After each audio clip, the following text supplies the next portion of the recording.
The का प्रयोग article के अंतर्गत हमने देखा, इनडेफिनिट आर्टिकल ए और एन का प्रयोग। अब देखते हैं हम डेफिनिट आर्टिकल द का प्रयोग। Uses of the plus noun. It is used to refer to somebody, something that has already been mentioned। पूर्व में उसकी चर्चा हो चुकी है किसी व्यक्ति या वस्तु के बारे में, उसके पहले हम द का प्रयोग करते हैं। आर इज इजली अंडरस्टूड, या अंडरस्टूड है, या हम जानते हैं किसके बारे में बात हो रही है, वहाँ हम द का प्रयोग करते हैं। डेफिनिट आर्टिकल है। It is used to refer to somebody something that is easily understood और has already been mention. For example, there were three questions. There were three questions. The first two were relatively easy, but the third one was hard. Three questions, तीन प्रश्नों की चर्चा हम कर चुके हैं। अब बाद में यदि उनकी चर्चा करते हैं तो वहाँ द का प्रयोग किया जाता है। There were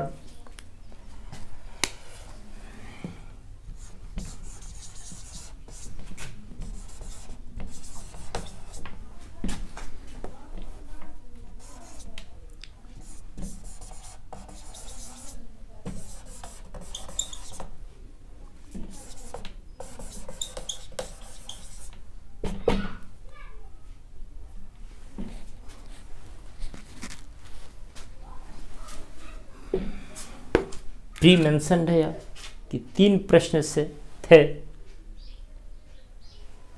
the first to, अब जब हम तीन में से प्रथम दो प्रश्न द लगाए यहां, the first two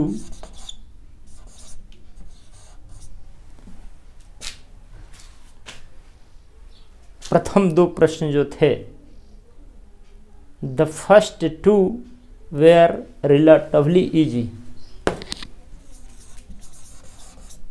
where easy, बस। ये द फर्स्ट टू क्या है? क्वेश्चंस के पूर्व में द आ गया, क्योंकि थ्री क्वेश्चंस की पहले हम चर्चा कर चुके हैं। The first two were relatively easy, but the third one was hard, but the third one was hard। यहाँ कमा दे दीजिए। यहाँ एक द का प्रयोग हुआ है, एक यहाँ द का प्रयोग हुआ है। द फर्स्ट टू, इसका मतलब कि द फर्स्ट टू क्वेश्चंस। अब क्वेश्चंस की चर्चा पूर्व में हो चुकी है, तो इसके लिए पुनः हम यदि प्रयोग करते हैं फर्स्ट टू, तो वहां द का प्रयोग कर दिए। ये डेफिनिट है। यहाँ क्वेश्चंस अंडरस्टूड हैं, द फर्स्ट टू का मतलब समझ गए हम कि question. But the third one, यहाँ फिर आया द, ये थर्ड वन किसके लिए आया है? क्वेश्चंस के लिए आया है। ये वन जो आया है वो क्वेश्चंस के लिए ही आया है।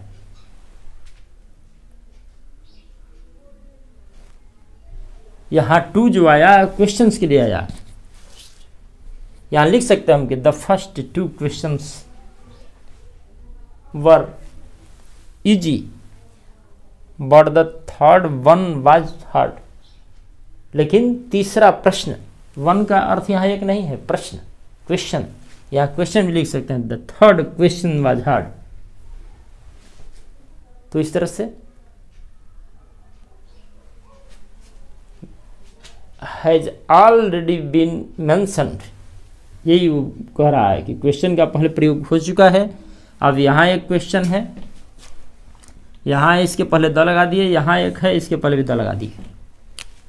यह जो ऑर्डिनल है थर्ड फर्स्ट, इसके पहले भी द लगता है। आगे के नियम में चर्चा है बारी बारी से। फर्स्ट, सेकेंड, थर्ड, फोर्थ, उसके पहले भी द का प्रयोग किया जाता है।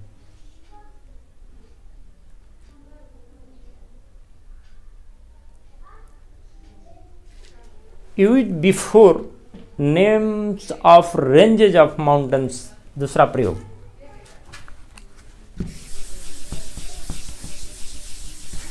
दूसरा प्रयोग है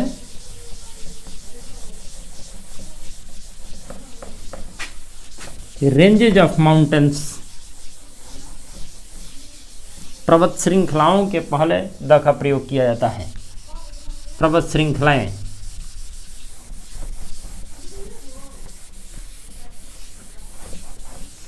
रेंजेज ऑफ माउंटेन्स, एक माउंटेन यदि हो तो उसके पहले द का प्रयोग नहीं करेंगे। रेंजेज ऑफ माउंटेन्स का मतलब पर्वत श्रृंखलाएं, श्रेणियाँ जो है पर्वत श्रेणी, रेंजेज माने श्रेणियाँ, श्रृंखलाएं। जैसे the Himalayas, the Himalayas,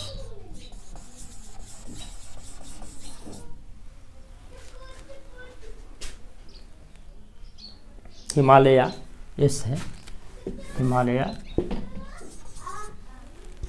the Himalayas, Himalayas पर्वत श्रेणी, हिमालय पर्वतमाला, श्रृंखला का बोध हो तो द का प्रयोग हुआ।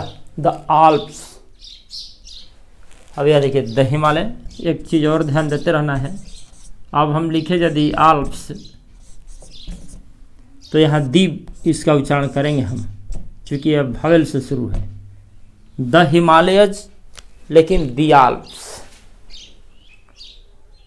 द विंध्य, विंध्य पर्वतमाला, बहुवचन में होने भी चाहिए क्योंकि पर्वतमालाएं हैं, एक श्रृंखला है पर्वतों की, तो वहां द का प्रयोग किए। Before the names of groups of islands, द्वीप समूहों के नाम के पहले भी द का प्रयोग करते हैं। जैसे the West Indies, West Indies groups of islands है, इसलिए यहाँ द लगाए। द वेस्ट इंडीज, द अंडमान्स द्वीपों का समूह है इसलिए वहाँ द लगाए। लेकिन उच्चारण कैसे करेंगे? द अंडमान्स नहीं, दी अंडमान्स, क्योंकि अंडमान्स वावेल से शुरू है। Before the names of rivers, gulfs, seas and oceans, नदियों, खाड़ियों, समुद्र और महासागरों के पहले, सागर और महासागर के पहले द का प्रयोग किया जाता है। नदी के पहले the Ganga, the Indus, Indus माने सिंधु नदी, द गंगा, नदी के नाम के पहले द लगाए। लिखते समय एक कन्फ्यूजन की स्थिति पैदा होती है, कहाँ द लगाएं न लगाएं, इसलिए क्लैरिफिकेशन के लिए, स्पष्टीकरण के लिए द का प्रयोग बताया जा रहा है कि यहाँ द का प्रयोग किया जाना चाहिए और ये उच्चारण होना चाहिए, दोनों साथ चलेगा।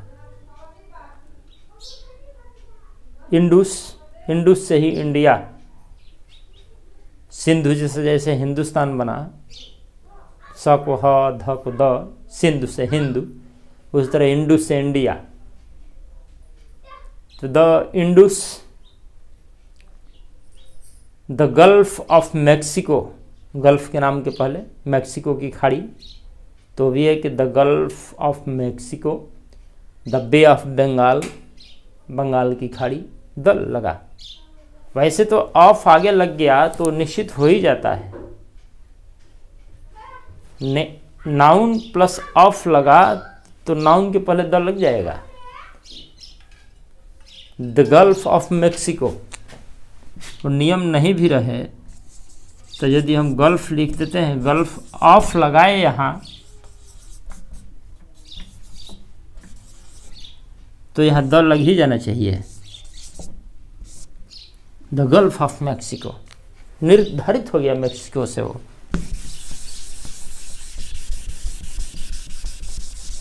The Gulf of Mexico.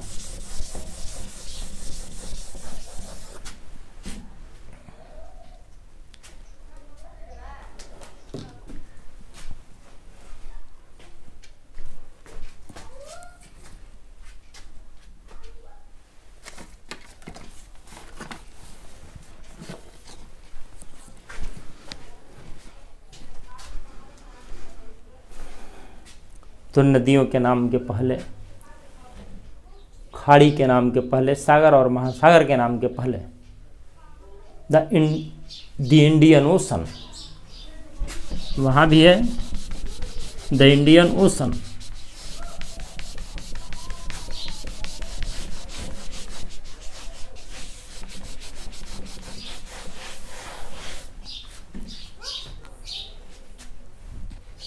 तो वहाँ भी द और दी का प्रयोग होना चाहिए, नदी, खाड़ी, सागर और महासागर के पहले। अब the names of great books, newspapers, जो महत्वपूर्ण ग्रंथ हैं, समाचार पत्र हैं, उनके पहले भी द रामायण। रामायण जब भी लिखें हम तो द लगाएं, the Ramayana. The Indian Nation, the Hindu, the Hindustan Times, the Times of India, the लग रहा है वहाँ। अगला नियम है कि before the names of planets और हेवनली बॉडीज। प्लैनेट, प्लैनेट साधारण प्रयोग करते हैं हम लोग इसका। प्लैनेट, निट, नेट नहीं, निट। Before the names of planets और हेवनली बॉडीज, ग्रहों के नाम के पहले, जैसे दी अर्थ, दी अर्थ दे लगाए और यहाँ हम लिखे अर्थ।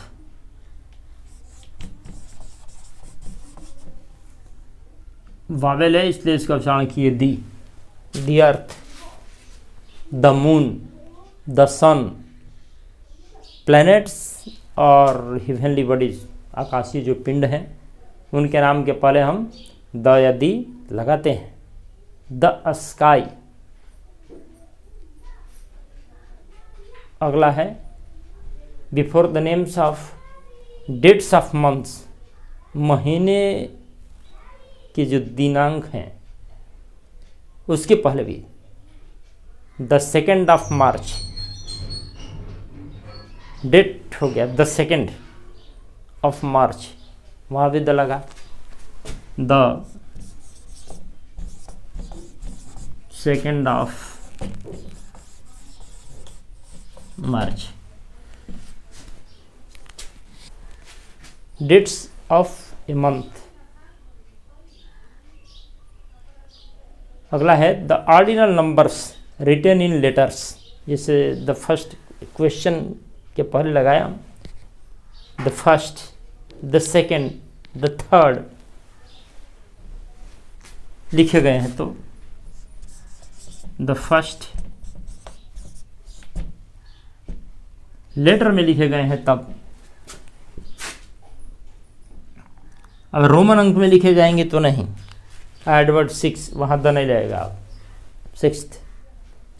लेकिन 6th यदि लेटर में लिखे हम तो द 6th, वो डेफिनिट हो जाता है कि 6वां ही, इसलिए the. Before superlative degree, adjective.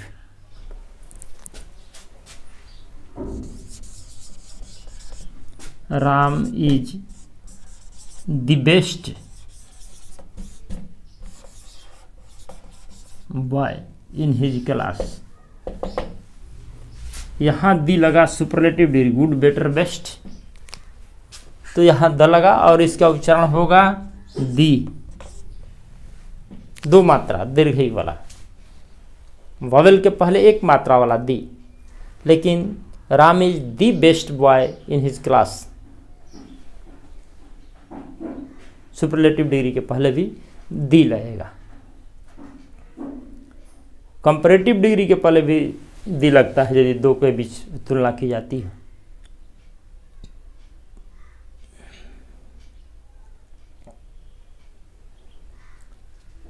बात करेंगे आगे उसके बारे में।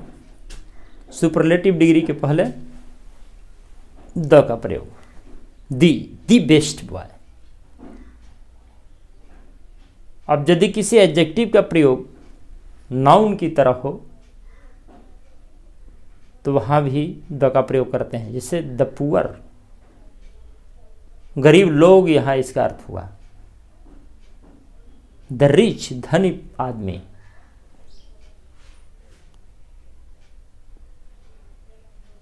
रिच, पुअर एडजेक्टिव है, लेकिन यदि इसका हम लोग के अर्थ में प्रयोग किए, the poor, the rich, the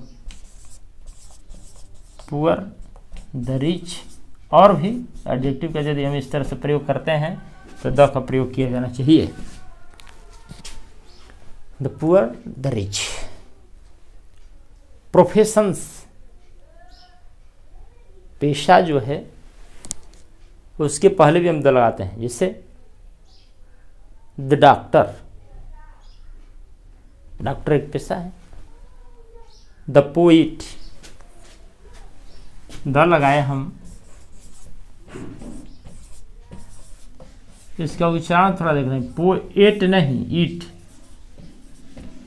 ये पो औ मिलके ओ जाता, पोएट, पोएट, वैसे उच्चारण नहीं कर पी पाएंगे तो आऊ को ओ सीधे पो it, poem, poet, poetic. Profession से पोएट, तो उसके पहले भी द लगाते हैं, द पोइट, यहाँ भी पोइट का प्रयोग करेंगे हम।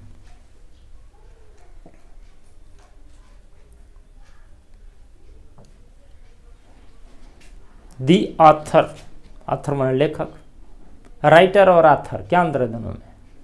ऑथर वो है जिसकी मूल कृति होती है, रचना ऑथराइज्ड है उस लेख के लिए।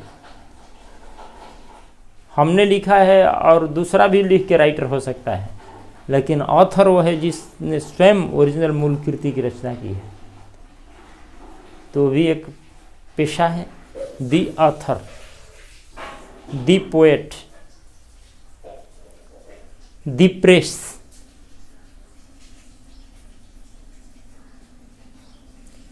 अगला है, यदि कॉमन नाउन के पहले, कुछ कॉमन नाउन के पहले भी द लगता है, तो रिप्रेजेंटिंग द होल क्लास, जिसे द काऊ हम लिख दिए, द काऊ, तो कॉमन नाउन के पहले यदि द लगता है तो रिप्रेजेंटिंग होल क्लास, सभी गायों के लिए वह है। द काऊ का मतलब all cows. The cow gives us milk, गाय हमें दूध देती है, तो गाय का वो सार्वजनिक गुण है, वो सभी गायें दूध देती हैं। द काऊ होल क्लास के लिए रिप्रेजेंट कर रहा है, तो कॉमन नाउन के पहले भी यहां लगा द रोजेज। अब द रोज कहे हम तो सभी गुलाब के फूल के लिए आ गया वो। The rose is the sweetest of all flowers, सभी फूलों में गुलाब का फूल सुंदर है, अच्छा है, मधुर है। Representing the whole class. अब शब्द ऑफिस, सिनेमा, थिएटर, इनके पहले भी द का प्रयोग होता है। Picture, circus, station, bus stop, जिन शब्दों का मैंने नाम रखा उनके पहले भी द का प्रयोग होता है। ऑफिस के पहले I am in the office, the office.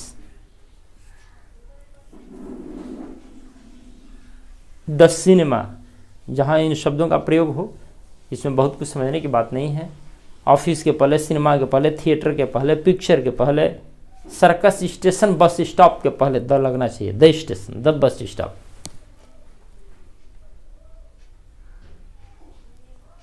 Common noun used as abstract, यदि कॉमन नाउन का प्रयोग एब्स्ट्रैक्ट नाउन की तरह हो, भाववाचक संज्ञा की तरह। अब वो common noun representing whole class का नहीं है। यहाँ कॉमन नाउन के पहले द प्रयोग हो रहा है तो एक गुण का भाव व्यक्त कर रहा है। जैसे कि the student in me is still alive. The student in me, मेरे अंदर छात्र का गुण, छात्र होने का भाव, वो एब्स्ट्रैक्ट नाउन हो गया स्टूडेंट। यहाँ छात्र नहीं, छात्र का गुण अभी भी जीवित है, जिंदा है, मतलब अभी भी पढ़ते लिखते हैं। स्टूडेंट का गुण क्या है? पढ़ना लिखना, अध्ययन करना, अध्यवसाय करना। स्टूडेंट वास्तव में है नहीं, लेकिन यदि मेरे में अभी भी स्टूडेंट का गुण जीवित है तो इसलिए स्टूडेंट के पहले द आया। द स्टूडेंट का प्रयोग हुआ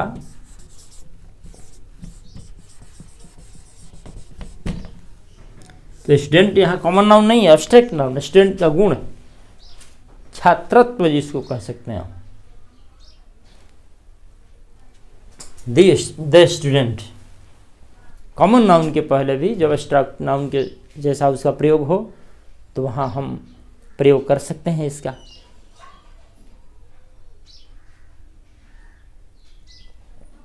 आगे है तो common nouns in place of possessive adjective. जैसे आई काट हिम बाय द आर्म, आई काट हिम बाय द आर्म। आई काट, मैंने पकड़ा, him by the arm, the arm. यहाँ देखना है कि द लगा है किसके लिए? आई काट हिम, हिम के लिए, हिज है इसका मतलब, हिज यहाँ अंडरस्टूड है। तो पॉजेसिव एडजेक्टिव के लिए द का प्रयोग कर दिए हम, फिर दोबारा हिज नहीं लिखे। आई काट हिम बाय द आर्म, मैंने उसकी बाह पकड़ के पकड़ा। I hit him on the head, अब द का अर्थ यहाँ क्या अंडरस्टूड है? I hit him on the head माने हिज हेड, वो हेड निर्धारित है कि इसके हेड पर मैंने चोट किया। तो यहाँ भी द का प्रयोग हुआ पॉजिटिव एडजेक्टिव की जगह पर।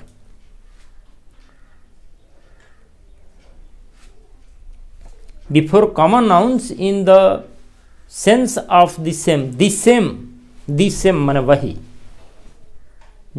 द सेम का अर्थ प्रकट करने के लिए भी हम कॉमन नाउन के पहले द का प्रयोग करते हैं। दिस इज दी बॉय, यहां दी का प्रयोग करते हैं। स्ट्रॉन्ग फॉर्म है दी का, यह पूरा दी ऐसे। दिस इज दी बॉय,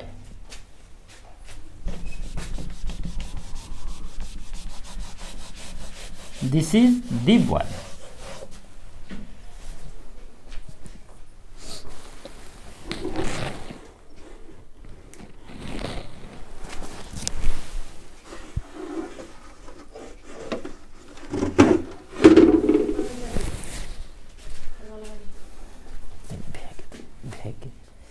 मिटते नहीं, जड़वा से ज़्यादा कठुआ था,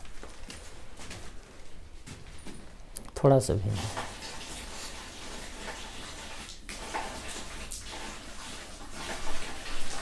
ये मोय मत ढेवा, थोड़ा सा बोलो मतलब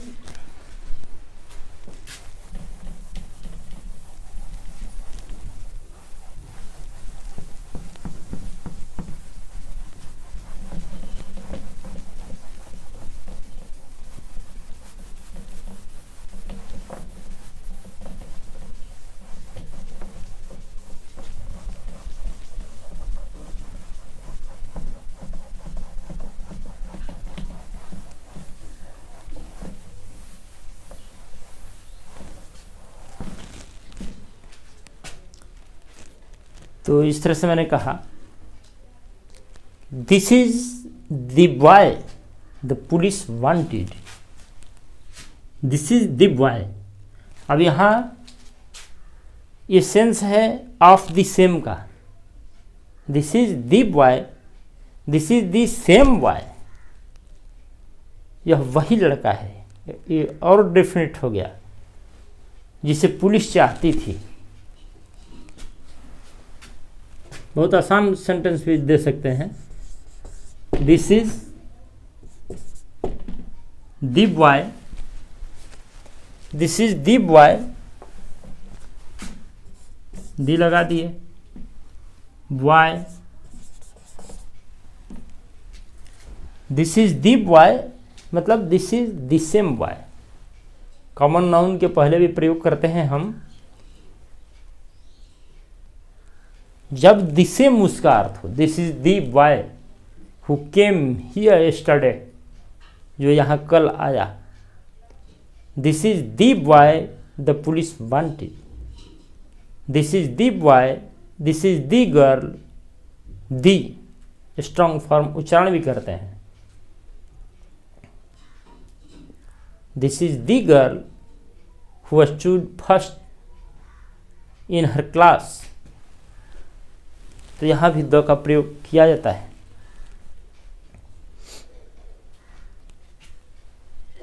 एक और प्रयोग है कि यदि किसी विशेष ग्रुप की सभी समूह का बोध हो, जैसे don't forget to invite the Pandey's,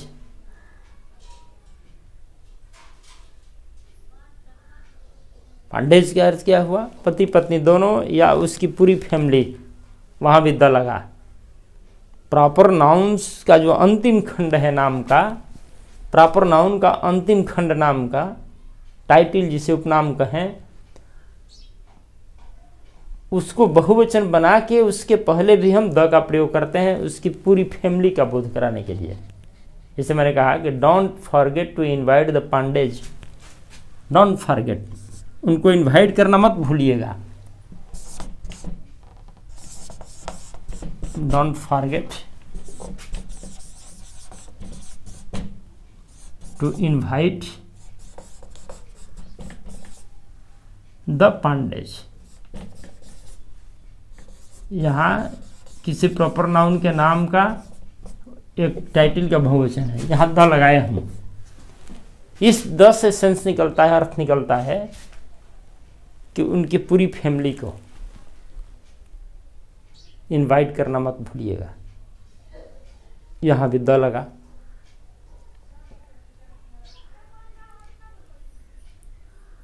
before common nouns, common noun के पहले प्रयोग, used as apposition to proper nouns, किसी प्रॉपर नाउन का हमने प्रयोग किया और उसकी अपोजिशन में समानाधिकरण में प्रयोग में किया गया यदि कॉमन नाउन, तो वहां हम द का प्रयोग करते हैं। जैसे पटना प्रॉपर नाउन है और इसके अपोजिशन में हम कुछ लिखते हैं तो वहां भी प्रयोग किया जाता है पटना। इसके अपोजिशन देना हो तो यहां द लगाएंगे। अब the capital of Bihar,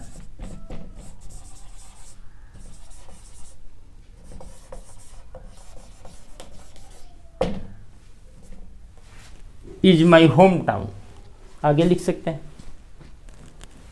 Patna the capital of Bihar.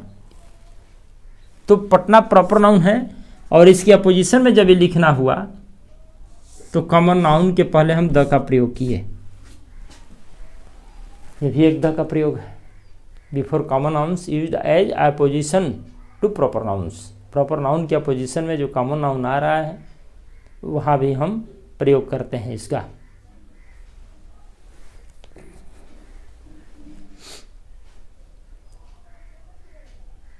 Patna the capital of Bihar is situated on the bank of the river Ganga. कुछ भी कहना हो, पटना के बाद यदि कोई अपोजिशन दे रहे हैं तो वहां द का प्रयोग करेंगे। Before the names of musical instruments, वहां भी द का प्रयोग किया जाता है। जो वाद्य यंत्र हैं, म्यूजिकल इंस्ट्रूमेंट जो हैं, जैसे he plays the piano, the tabla वाद्य यंत्र म्यूजिकल इंस्ट्रूमेंट है, the tabla, the harmonium, the sitar, violin, सबके पहले द का प्रयोग करेंगे जो म्यूजिकल इंस्ट्रूमेंट हैं। ये सब स्मरण में रखने की बातें हैं और लिखते समय, पढ़ते समय, बोलते समय ध्यान देने की बातें हैं, स्मरण स्मृति की बातें हैं, मेमोरी। द कहाँ प्रयुक्त होगा? Before the names of historical places and buildings, ऐतिहासिक जो स्थल हैं या इमारतें हैं उनके पहले भी, जैसे the Taj Mahal. Taj Mahal historical place है, तो यदि हम ताजमहल लिखें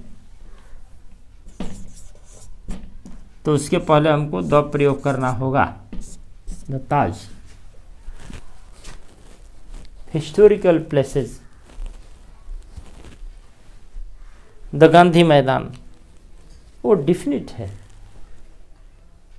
the red fort,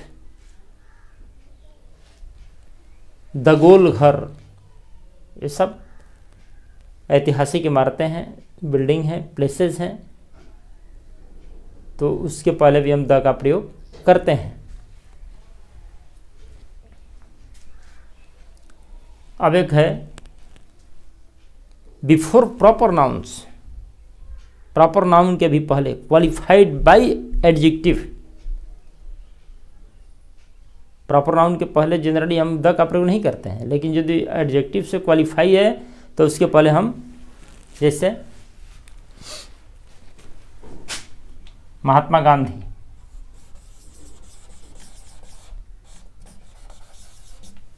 Mahatma Gandhi है, द का प्रयोग नहीं करेंगे इसके पहले। लेकिन यदि हमने इसके पहले एडजेक्टिव दे दिया लेट, तो यहाँ द लगना है। The late Mahatma Gandhi, the यहाँ लगा दिया। Proper noun qualified by adjective, तो कॉमन नाउन के भी पहले द लगा, प्रॉपर नाउन के भी पहले द लगा। लेकिन द इमोर्टल तुलसी, अमर शहीद भगत सिंह कहें तो वहाँ भी the immortal.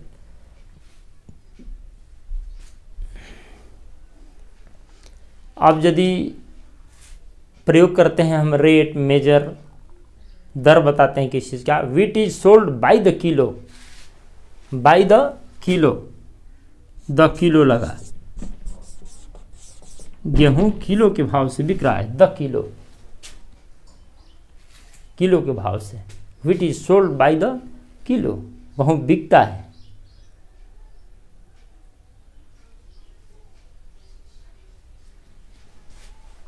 Eggs are sold by the dozen, दर्जन के भाव से बिकता है, इसलिए द लगा वहाँ, by the dozen, by the kilo.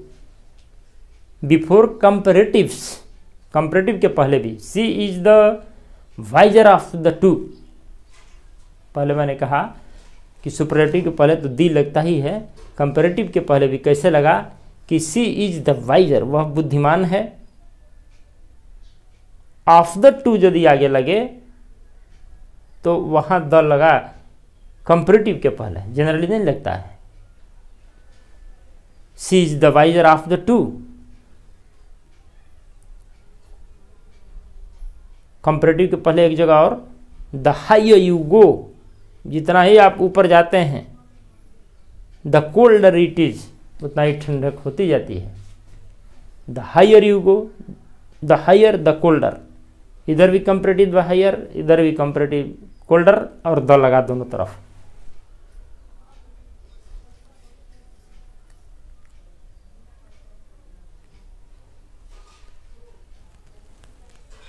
तो द का प्रयोग कंपेरेटिव में भी हुआ। बिफोर फ्यू, लिटिल, फ्यू के पहले भी द लगता है, जो है सब कुछ। Few, a few, the few. Little, a little, the little.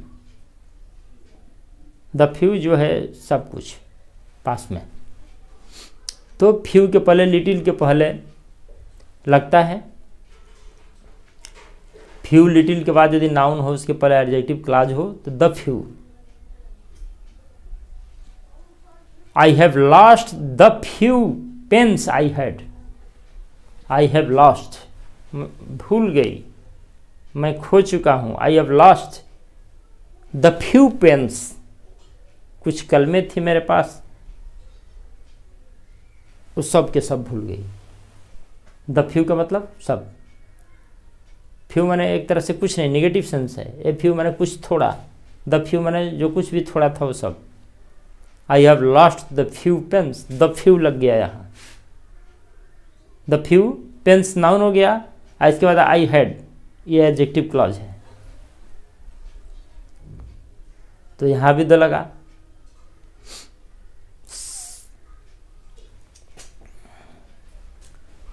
She has spent, खर्च कर दिया है। The little money she had, the little money, little के पहले भी द लगा। द लिटिल, इसके बाद मनी नाउन, इसके बाद शी हैड एडजेक्टिव क्लॉज। तो इस तरह का यदि पैटर्न हो तो वहाँ भी फ्यू और लिटिल के पहले द लगता है। यदि उसके बाद नाउन हो, नाउन के बाद एडजेक्टिव क्लॉज हो। वैसे पढ़ते भी हम लोग हैं कि few a few the few, little a little the little. तो फ्यू और लिटिल के पहले भी द का प्रयोग किया जाता है। अब जैसे द्रव्यवाचक संज्ञा है वहां द नहीं लगता है, लेकिन द गोल्ड ही बाउट, सोना जो उसने खरीदा, तो द गोल्ड, गोल्ड क्या हुआ, डिफिनिट हो गया, इसलिए द लगा। The gold he bought is not pure, सोना जो उसने खरीदा शुद्ध नहीं है, इसलिए द गोल्ड, गोल्ड वही कौन एक निर्धारित है, इसलिए द लगा गोल्ड के पहले। On the wall, on the earth, in the field, in the morning, ये सब जो फ्रेजेज हैं उनके पहले भी द लग रहा है।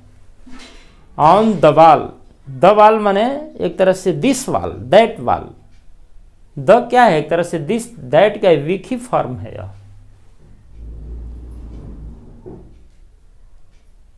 यहां जो बोल रहे हैं वो द का मतलब दिस या दैट, दीजिए दोज। ऑन द वॉल का अर्थ हुआ कि वॉल जो हम देख रहे हैं निश्चित है। ऑन द वॉल माने एक तरह से कहिए कि on this wall, on that wall, खास निश्चित। ऑन द अर्थ, अर्थ के पहले तो मैंने बताया है, प्लेनेट जो है उसके पहले द लगता है। In the field, in this field जो सामने दिखाई दे रहा है, या कोई भी फील्ड जिसको हम जानते हैं उसका प्रयोग करना हो, in the field, in that field, उस मैदान में, इस मैदान में। इन the morning, in the evening, in the morning एक बड़ा विचित्र अर्थ है इसका। इन द मॉर्निंग, इसकी चर्चा हम कर रहे हैं। इन the morning,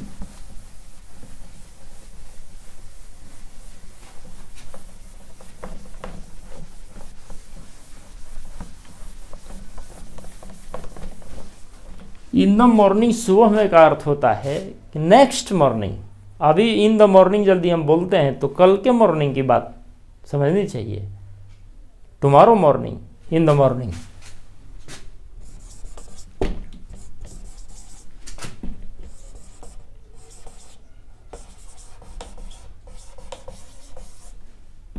in the morning का मतलब कल सुबह।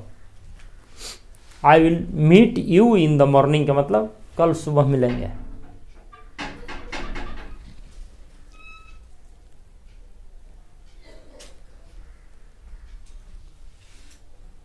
Morning of the next day, tomorrow morning, in the morning का अर्थ हुआ। I will give you a call in the morning मतलब टुमारो मॉर्निंग। तो इस तरह से हमने देखा कि द का प्रयोग जो है वो pre mention, pre explain, that is easily understood, इसके पहले हम करते हैं। और जनरल नियम भी देखे, नदियों के नाम के पहले, पर्वत श्रेणियों के नाम के पहले, ग्रेट बुक्स न्यूज़पेपर के नाम के पहले, प्लैनेट हेवनली बॉडीज के नाम के पहले, डेट्स ऑफ मंथ के नाम के पहले, सुपरलेटिव डिग्री के नाम के पहले, प्रोफेशंस के नाम के पहले, ऑफिस, सिनेमा, थिएटर, ये सब के नाम के पहले, कॉमन नाउन्स के प्रयोग कहाँ कहाँ हम किए पहले, कहाँ प्रॉपर नाउन के नाम के पहले किए,